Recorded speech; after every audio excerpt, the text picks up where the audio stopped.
तो जब भी स्पाइडरमैन की बात होती है हमारे दिमाग में सबसे पहले क्या आता है? एक यंग लड़का, रेड और ब्लू सूट, वेब स्लिंगिंग और न्यूयॉर्क का फ्रेंडली नेबरहुड स्पाइडरमैन। लेकिन मार्वल के मल्टीवर्स में एक ऐसा स्पाइडरमैन भी है जो इन सब से पूरी तरह से अलग है। ना उसके पास एडवांस टेक्नोलॉजी है, ना उसकी दुनिया कलरफुल है और ना ही वो हर वक्त जोक्स क्रैक करता है। मैं बात कर रहा हूँ स्पाइडर नोवार की, एक ऐसा स्पाइडरमैन जो कि 1930s के न्यूयॉर्क से आता है। एक ऐसा सुपर हीरो जिसके पास सुपर विलेन से ज्यादा गैंगस्टर्स और करप्ट पॉलिटिशियंस नजर आते हैं और इसी वजह से स्पाइडर नोवा मार्वल का सबसे डार्क स्पाइडरमैन माना जाता है। तो आज हम जानेंगे स्पाइडर नोवा असल में है कौन, उसको उसकी पावर्स कहां से मिली और वो बाकी सारे स्पाइडरमैन से इतना अलग क्यों है। और हाँ, इस वीडियो में हम पूरा जितना भी कवर करने वाले हैं वो सारा हम कॉमिक कवर करेंगे और अगर तुम्हें लाइव एक्शन का चाहिए तो वीडियो के एंड पे जाके तुम देख सकते हो। लेकिन अब स्टोरी पर आते हैं। स्पाइडर नोवार की कहानी शुरू होती है अर्थ 90214 नाम के यूनिवर्स में। ये एक अल्टरनेट रियलिटी है जहां दुनिया 1930 से ग्रेट डिप्रेशन एरा में अटकी हुई है। क्राइम अपने पीक पर है, पावरफुल लोग और ज्यादा पावरफुल होते जा रहे हैं और आम इंसान बस अपने आप को किसी तरह से बचाने की कोशिश कर रहे हैं। और इसी दुनिया में रहता है पीटर पार्कर। लेकिन ये पीटर पार्कर वो नहीं है जिसे हम नॉर्मली जानते हैं। ये पीटर साइंस जीनियस से ज्यादा एक ऑर्डिनरी यंग मैन है जो सोसाइटी की डार्क साइड को बहुत करीब से देख रहा है।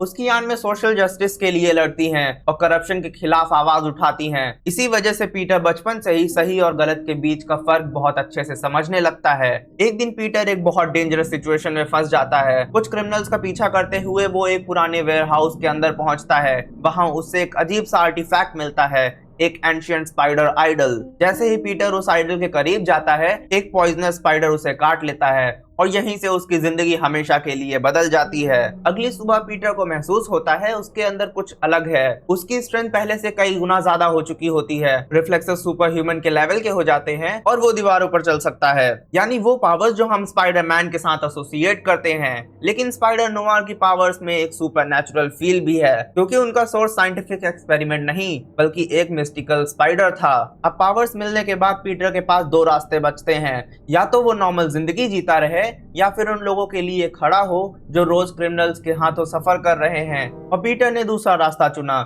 उसने मास्क पहना, एक डार्क आउटफिट तैयार किया और न्यूयॉर्क के क्रिमिनल्स के खिलाफ जंग शुरू कर दी। इसी मूवमेंट से स्पाइडर नोवार का जन्म हुआ।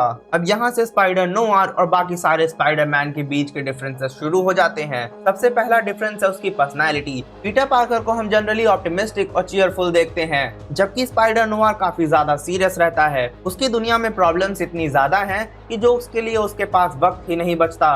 वो हर सिचुएशन को सर्वाइवल की नजर से देखता है।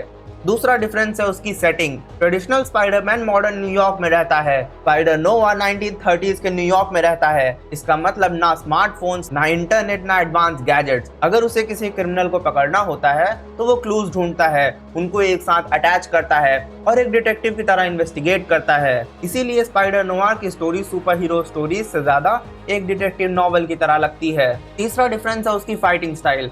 नॉर्मल स्पाइडरमैन अक्सर अपनी एजिलिटी और इंटेलिजेंस पर डिपेंड करता है और यही सेम चीज स्पाइडर नोवार भी करता है, लेकिन उसकी फाइटिंग ज्यादा रॉ और ग्राउंडेड फील होती है और उसके एनिमीज भी सुपर विलेंस कम और डेंजरस गैंगस्टर्स ज्यादा होते हैं। चौथा डिफरेंस है उसका एटमॉस्फेयर। अगर तुम स्पाइडरमैन कॉमिक्स पढ़ते हो तो वहां पर होप और ऑप्टिमिज्म काफी इंपॉर्टेंट थीम्स होते हैं, लेकिन स्पाइडर नोवार की स्टोरीज में मिस्ट्री, क्राइम और सस्पेंस ज्यादा इंपॉर्टेंट होता है। ये ऑलमोस्ट एक डिटेक्टिव नॉवल की तरह फील होती है। अब सवाल आता है स्पाइडर नोवार इतना पॉपुलर क्यों है? इसका सबसे बड़ा रीजन है यूनिकनेस। मार्वल के पास स्पाइडरमैन के काउंटलेस वर्जन्स हैं, लेकिन स्पाइडर नोवार एक ऐसा वर्जन है जो सुपर हीरोज और डिटेक्टिव दोनों को कंबाइन करता है। उसकी स्टोरीज में एक्शन भी है और मिस्ट्री भी है और एक डार्क एटमॉस्फेयर भी है जो उसे इंस्टेंटली मेमोरेबल बना देता है। कई फैंस ने स्पाइडर नोवार को पहली बार स्पाइडर वर्स मूवी में देखा था। वहां कैरेक्टर का रोल कंपैरेटिवली छोटा था, लेकिन उसकी black and white appearance, serious personality ने उसे ऑडियंस का फैन फेवरेट बना दिया और उसके बाद स्पाइडर नोवा मार्वल के सबसे पॉपुलर अल्टरनेट स्पाइडरमैन में से एक बन गया। आखिर में अगर स्पाइडर नोवार को एक लाइन में डिस्क्राइब करना हो तो मैं कहूंगा अगर नॉर्मल स्पाइडरमैन एक सुपर हीरो है तो स्पाइडर नोवार एक डिटेक्टिव है जो कि सुपर हीरो बन गया, और शायद यही चीज उसे बाकी सारे सुपर हीरोज और स्पाइडरमैन से अलग बनाती है। वो सिर्फ क्रिमिनल से नहीं लड़ता, वो एक पूरे करप्ट सिस्टम के खिलाफ खड़ा है, और इसी वजह से स्पाइडर नोवा मार्वल के मल्टीवर्स में सारे स्पाइडरमैन से सबसे ज्यादा यूनिक और डार्क माना जाता है। तो आज के लिए बस इतना ही। बाकी अगर तुम्हें वीडियो अच्छा लगा हो तो लाइक कर देना, अपने दोस्तों के साथ शेयर कर देना, ताकि जल्दी से जल्दी मेरे 4000 वॉच आवर्स कंप्लीट हो जाएं। और तुम्हें नेक्स्ट वीडियो किस टॉपिक पे चाहिए वो भी बता देना, क्योंकि मेरे पास कंटेंट आइडियाज उतने ज़्यादा नहीं हैं। और चैनल को सब्सक्राइब कर देना। मिलते हैं नेक्स्ट वीडियो में, तब तक के लिए बाय बाय।